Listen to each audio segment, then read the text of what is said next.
What's going on, everybody? Welcome back to D-Life HD. This is Victor, and today we're going to be reviewing the Super Mario 3D All-Stars Collection that just came out on the Nintendo Switch. So without any further delay, let's jump right into it.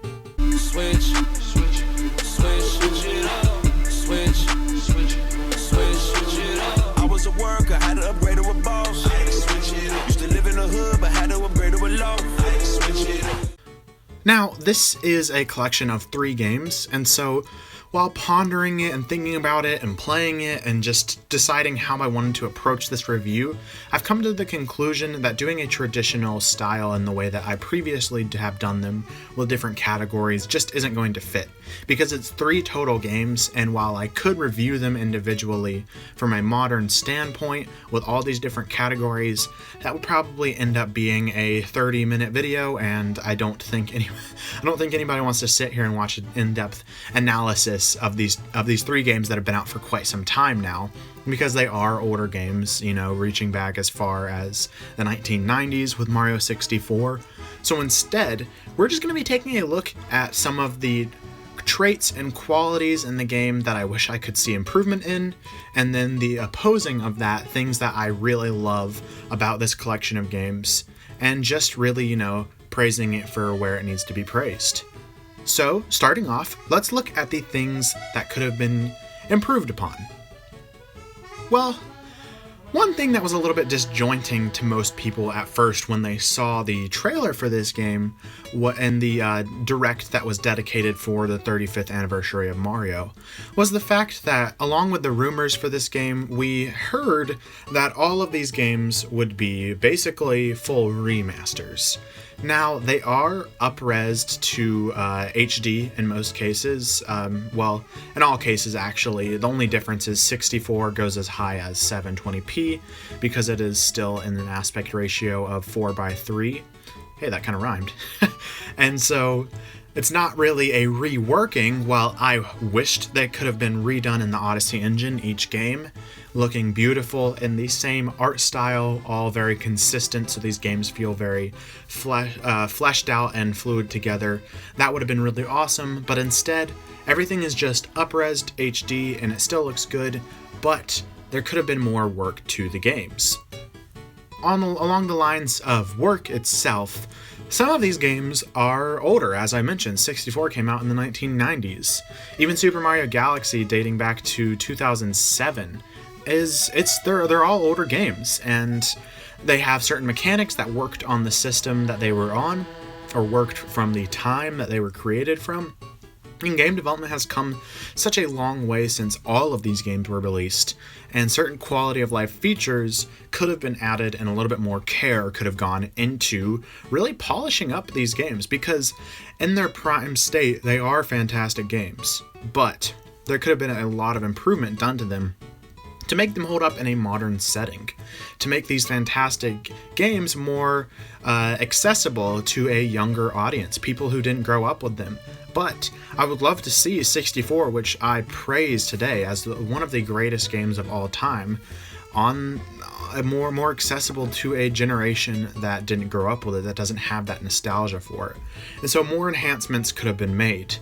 Now, along with the rumors there and some data mining that was recently done on the game itself, now that it's released, there have been certain files that I don't necessarily 100% believe in, but would not really disagree with if it were true.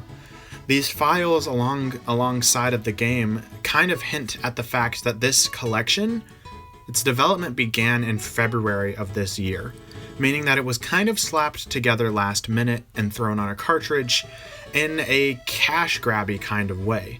There is, outside of the game, some business strategies done by Nintendo that I don't necessarily agree with. They are, number one, setting it as a limited time release. My guess is really because this is the first 3 3D Mario games. Mario is a huge character, worldwide, recognizable by millions around the world. And so to actually compete with the new generation of consoles coming this holiday, my guess is that they put this as a limited time release, slapped it together kind of in the last minute, up-resed it, gave the textures a little bit more depth, and And yeah, it's really just a cash grab in some way. I was watching, to have a shout out of some kind, RGT85, another Nintendo YouTuber like myself. His video on Mario, the 3D Mario All-Stars collection, he said that it was a cash grab, but it was one of his favorite and most enjoyable cash grabs he's got to play in a long time. And I'd have to say I definitely agree with that. And so, while it is a cash grab, there are plenty of positive aspects about these games, and with that said, let's jump right into those positive aspects. There is so much to gush about when it comes to these first 3 3D Mario games. Number 1, 64 was revolutionary. It was a launch title for the 64, of course, being that it was on the 64, it was a 64-bit game. It was a fully 3D fleshed out platformer that was just fantastic at the time and still holds up today. It was actually my first Nintendo game, and I still love it today. It is ranked at number 4 on my top 10 favorite video games of all time, and I haven't had a chance to really come back to it in its prime state in over a decade. And so getting to play the game up-resed at 720p, which, I mean, on my monitor, which is 1080, it looks awesome. It's honestly really, really exciting to me to get to see this game in such a beautiful state.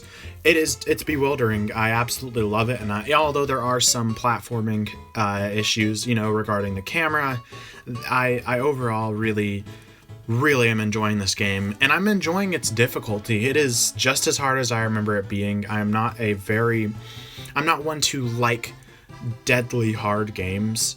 A lot of times those kind of tend to drive me away, but it is extremely rewarding, probably the most rewarding 3D Mario game to date when it comes to Star Collection, and just, beating these platforming parts that are really difficult feels so overwhelming when you finally get past them, or when you finally beat a boss, or when you get past a super difficult platforming area. It's really exciting, and I love that feeling. Moving on to Sunshine. Sunshine is glorious. It looks like it was hand painted almost in HD. I mean, it's a pretty good looking game, especially on the GameCube as it is, but having it up-res to 1080 and having it widescreen is amazing, and I love it. And I haven't played this one as in-depth as the rest of them. In fact, growing up, one of my neighbors, he had it on his GameCube, and then sometimes I would come over and play it with him, but it's the 3D Mario game that I've played the least, and I definitely have not beat it ever. And of these 3 games in the collection so far, on the collection, it is the one I've played least, because I'm saving it for beating last, because I am really excited to really play through it all the way for the first time.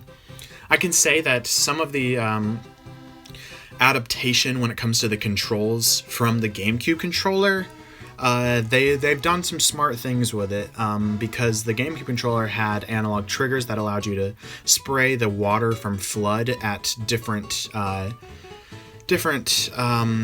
pressures, I guess, some spraying further and spraying shorter depending on how much pressure you put on the analog trigger. And instead they've mapped it, because now we have various bumpers and triggers on the Nintendo Switch. They've just mapped it to different pieces, and it's really... Honestly, I think it's a way to adapt it onto this new controller that we have from Nintendo. And moving on finally to Super Mario Galaxy, which is a game that is very special to me. I love the entire game, I love all of the music, and it is just as gorgeous as ever in 1080. It's just fantastic. In fact, I think it's on par with Mario Odyssey. Of course, it is the newest of these 3 games on the list, coming out in 2007, as I previously mentioned.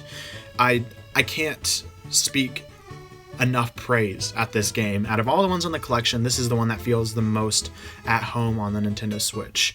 They have had to adapt some of the controls because it was for the Nintendo Wii, and the Nintendo Wii had a weird controller with the pointer and with the motion controls. What they've done in order to adapt it to the controller is they allow you to point around, not using a AR pointer and a what's it called? A bar. One of those bars that you point it towards, sensor bar, that's it. I don't know why I couldn't remember that at the time. but instead you use full motion, and the motion of the Joy-Cons detect where you're pointing, where you would be pointing. And if for some reason were to get off, they have the R, the right bumper, set to a reset the pointer at the middle of the screen. And you're not using that extremely often. You're mostly using that to collect star bits, which is few and far between compared to the normal amount of gameplay. And they also have the shaking function, which was a big part of the game. The main draw, or the main gimmick, I'd say. And you can shake it like traditionally, have it split kind of like you would a Wii Mote and Nunchuck, or it's also mapped to the Y button, so if you are playing in handheld mode, you don't want to be shaking your humongous Switch around. That could end in catastrophe. That said, also in handheld mode, the touchscreen activates as the pointer rather than having to point around, because that just doesn't really work. And I think that that's a pretty smart way to adapt it. Definitely not what I would have thought of firsthand, but I think that it overall works really well, and it feels super at home on the Nintendo Switch. Definitely the one I'm looking forward to completing most. It's difficult to give a game of this nature a rating of any kind, because it is 3 completely different games. I mean, honestly, 64 and Galaxy are both 10 out of 10s in my book. Sunshine, I can't really give a final score yet because I've never completed it before.